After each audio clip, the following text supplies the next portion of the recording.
Merci Tim, bonjour. Merci de nous avoir invités, nous donner la possibilité de partager avec vous certaines réflexions sur des pratiques de transhumance qui est très vivante encore en Espagne et l'implication pour la fourniture de services et pour l'aménagement des paysages. Ma présentation aura pour but principal de vous montrer un contexte méthodologique que nous avons construit afin d'évaluer les services écosystémiques pour des pratiques de transhumance et comment nous avons appliqué cela à des cas d'études particuliers.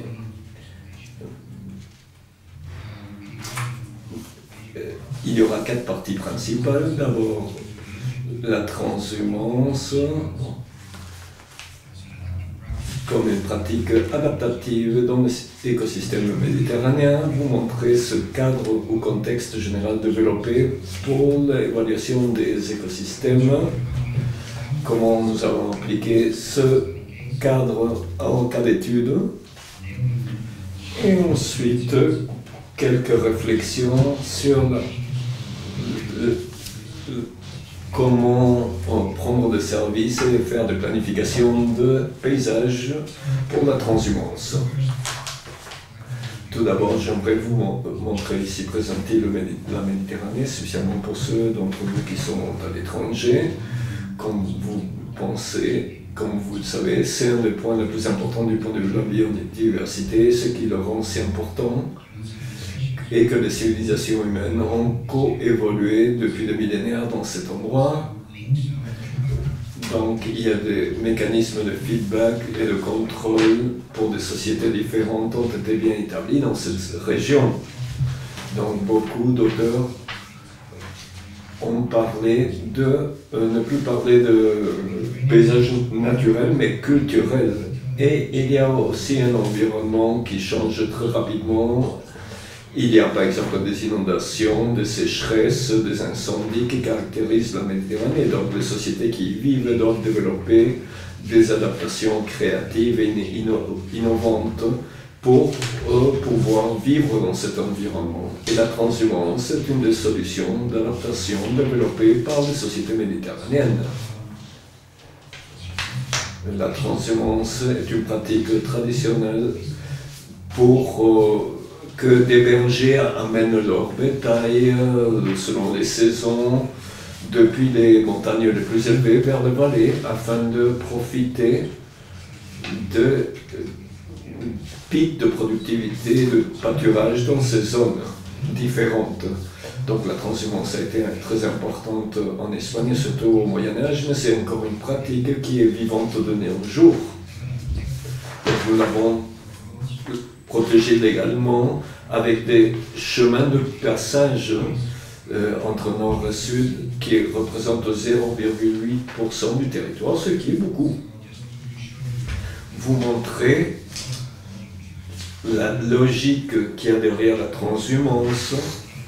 Dans notre cas d'étude, vous pouvez voir comment il y a des indices de productivité différentes pour la végétation et qui sont en rapport avec le fait que quand les vergers se trouvent au sud, nous avons le pâturage qui atteint son maximum dans cette zone, alors que quand ils sont dans le nord, dans les montagnes, il y a des pics de productivité des pâturages dans cette région également.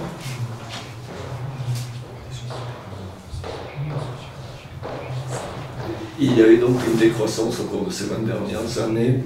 Nous avons vu qu'il y a une réduction de 60% dans la quantité de bergers, 50% de troupeaux qui suivent ces pratiques de transhumance et 50% vont à pied et le reste préfèrent se déplacer avec des camions.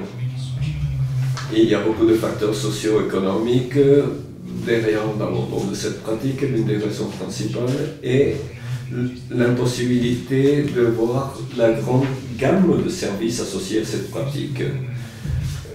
Donc nous avons développé un projet pour que ces services d'écosystème deviennent visibles pour la société et ensuite les évaluer en termes socio-économiques et biophysiques.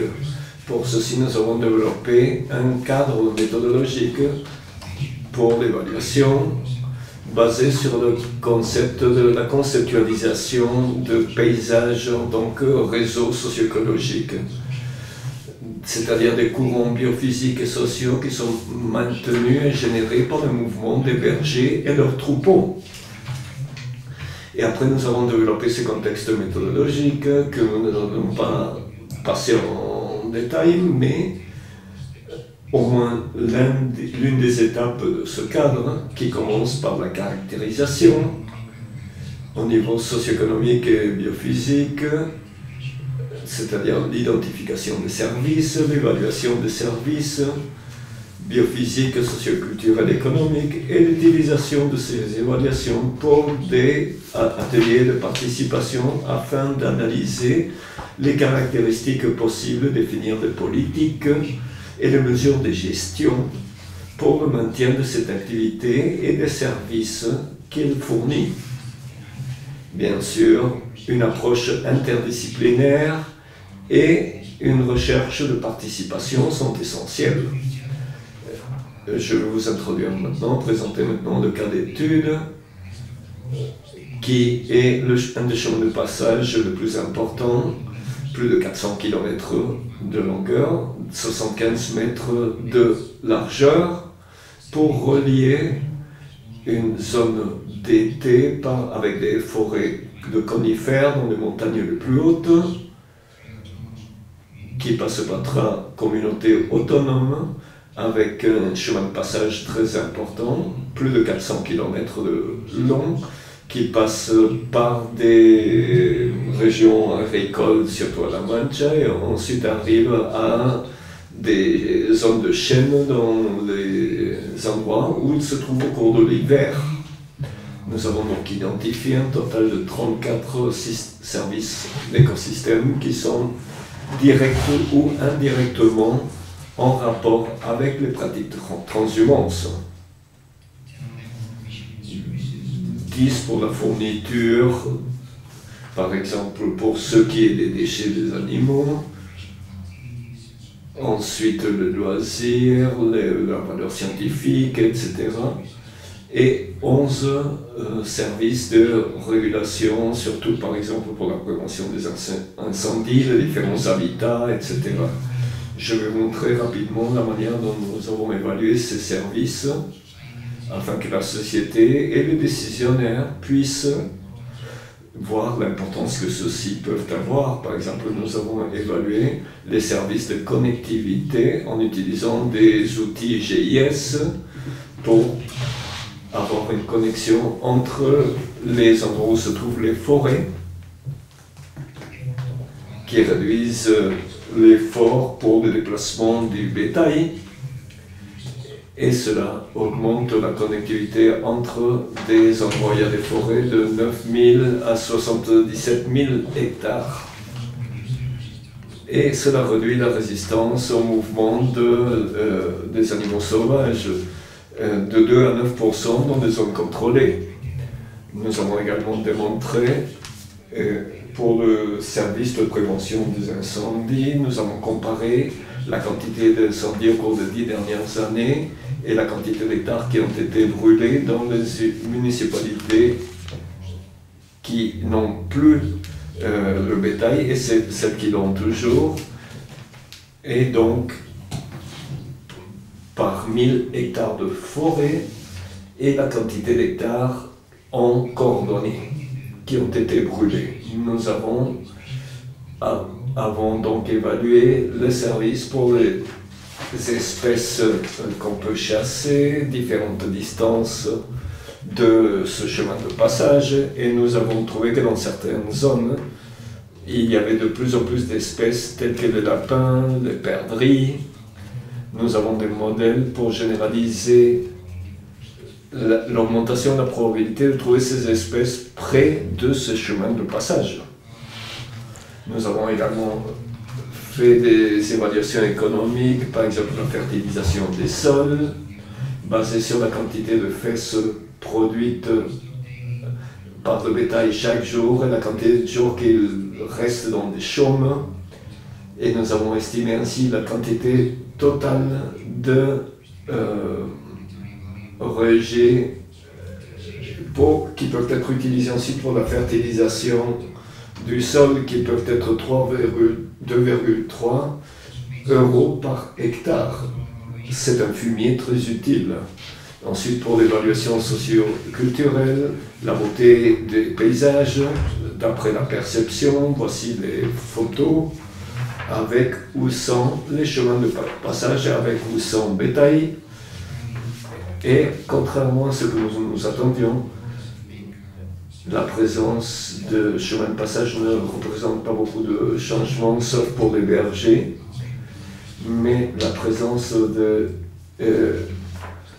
ce paysage était préférée quand même par une grande gamme de personnes.